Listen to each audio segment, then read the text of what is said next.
Shalom Jemaat Kristus, saat ini adalah perjumpaan kita yang pertama di tahun 2023 ini. Oleh karenanya, izinkan saya, Pendeta Joshua MF Aritonang MTH mengucapkan selamat tahun baru 1 Januari 2023 bagi kita semua. Sungguh Tuhan itu baik, merangkul kita dengan kasih-Nya sepanjang tahun 2022 yang penuh dinamika, tantangan, dan persoalan. Hari ini, tahun ini, Dia juga masih akan tetap sama. Dia akan tetap selalu memelihara dan menuntun hidup kita.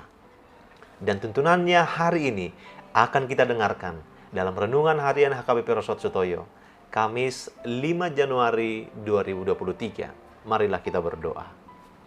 Damai sejahtera Allah yang melampaui segala akal dan pikiran, itulah yang menyertai hati Bapak, Ibu, dan Saudara sekalian. Di dalam Kristus Yesus Tuhan kita. Amin. Firman Tuhan bagi kita hari ini diambil dari kitab Mazmur pasal 150 ayat 2. Demikian sabda Allah. Pujilah Dia karena segala keperkasaannya. Pujilah Dia sesuai dengan kebesarannya yang hebat. Puji hamuma ibana Allah hagogoona akkana sumurung i. Puji hamuma ibana hobbar tuhina godang ni hati bulonna. Demikian firman Tuhan. Ibu Bapak yang dikasihi Tuhan Yesus Kristus, kapan biasanya kita memuji Tuhan? Saat di gereja kah? Saat mujizat terjadi? Musuh dikalahkan? Dan hati diubahkan? Hal ini adalah kondisi ideal untuk memuji Tuhan. Namun kehidupan ini penuh tantangan yang kadang membuat kita tertekan dan sulit memuji Tuhan. Kita bisa saja memuji Tuhan seminggu sekali saat duduk di gereja, tetapi ketika keluar dari pintu gereja, apakah kita tetap memuji Tuhan? Terkadang memuji Tuhan adalah sebuah bentuk pengorbanan. Itu sebabnya ada sebutan korban pujian. Kita mungkin tidak menyukainya. Mungkin saja kita sedang kecewa dengan Tuhan, Dia terasa jauh dan tidak peduli dengan kita. Namun, ini adalah saatnya untuk menaikkan puji-pujian bagi Dia. Mengapa? Dengan memuji Tuhan, kita mengakui bahwa Dia layak dan berada di atas semuanya. Tidak peduli perasaan kita suka atau tidak, saat kita memuji Tuhan, hati kita terhubung dengan Tuhan, Sang Pencipta dan Raja kita. Lalu bagaimana dampak dari gaya hidup seseorang penyembah dan memuji Tuhan dalam segala keadaan? Yang pertama adalah pujian membuat kita tidak berfokus pada diri sendiri, tetapi kepada Tuhan. Dalam budaya masyarakat saat ini yang banyak berpusat pada diri sendiri, kita perlu terus diingatkan bahwa kehidupan ini bukan tentang diri kita. Kita sebenarnya tahu hal ini, namun sering sekali kita lupa dan menjadi egois. Menaikkan pujian kepada Tuhan membuat fokus kita kembali kepada Tuhan. Dia layak dipuji seperti apapun kondisi kehidupan kita. Yang kedua, memuji Tuhan membawa kita kepada kerendahan hati. Saat kita memuji Tuhan, kita akan dibawa kepada pengertian bahwa kita membutuhkan Tuhan. Saat kita meninggikan Dia sebagai Tuhan dan Raja atas dunia ini, kita mengaku bahwa Dialah yang memegang kendali atas kehidupan. Dia di atas segalanya. Hal ini akan membawa kita kepada kerendahan hati dengan kesadaran bahwa tanpa Tuhan, kita bukanlah apa-apa. Yang ketiga, puji-pujian menghalau kuasa kegelapan.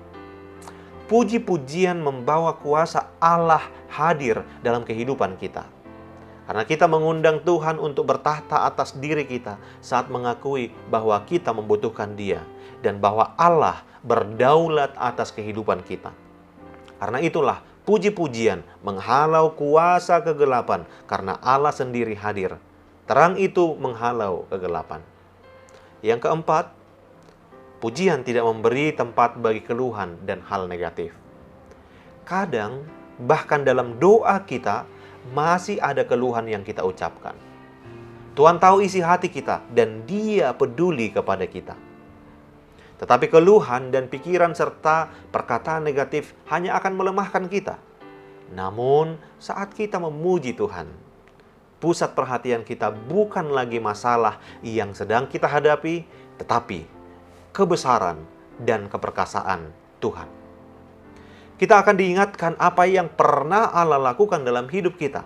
Kita akan ingat kembali bahwa Dia peduli pada diri kita dan mampu untuk menyelesaikan segala permasalahan hidup kita. Yang kelima, roh kita diperbaharui. Saat kita memuji Tuhan, kita masuk dalam hadirat Tuhan. Saat itulah roh kita diperbaharui dan dengan kekuatan yang baru. Kasih, damai sejahtera, dan sukacita Allah akan mengalir dalam hati kita.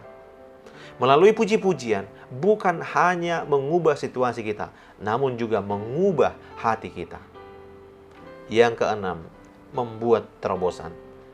Salah satu kisah yang populer di Alkitab tentang kuasa puji-pujian adalah kisah Paulus dan Silas.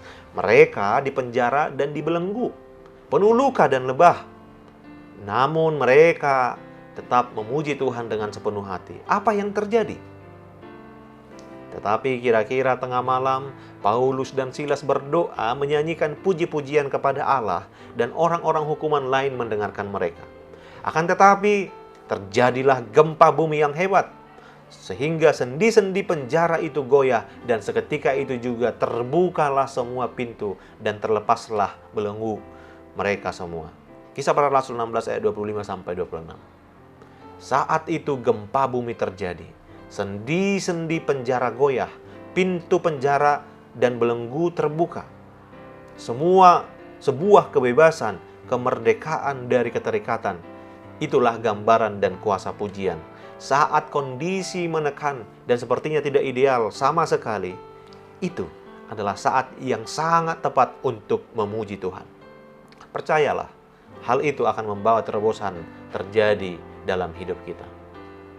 Saudara di dalam Kristus, setiap hari kita diperhadapkan dengan pilihan. Kita bisa memilih untuk hidup dalam rasa tertekan, khawatir, mengeluh, dan sedih, atau memutuskan untuk mengarahkan pandangan kita kepada Tuhan dan meninggikan Dia dengan puji-pujian. Apakah kondisi akan berubah atau tidak? Hal itu bukanlah hal yang utama. Namun yang terpenting adalah kita mengundang hadirat Tuhan untuk hadir dalam hidup kita. Jika Tuhan bersama kita, siapakah lawan kita? Amin, kita berdoa. Kami memuji-Mu dan bersyukur kepadamu, ya Tuhan, karena Engkaulah yang layak menerima pujian dari segala yang bernapas. Berkatilah kami untuk hidup seturut dengan kehendak-Mu. Amin. Selamat pagi dan selamat beraktivitas Bapak Ibu. Kami masih tetap menganjurkan supaya kita tetap melaksanakan protokol kesehatan. Tuhan Yesus memberkati.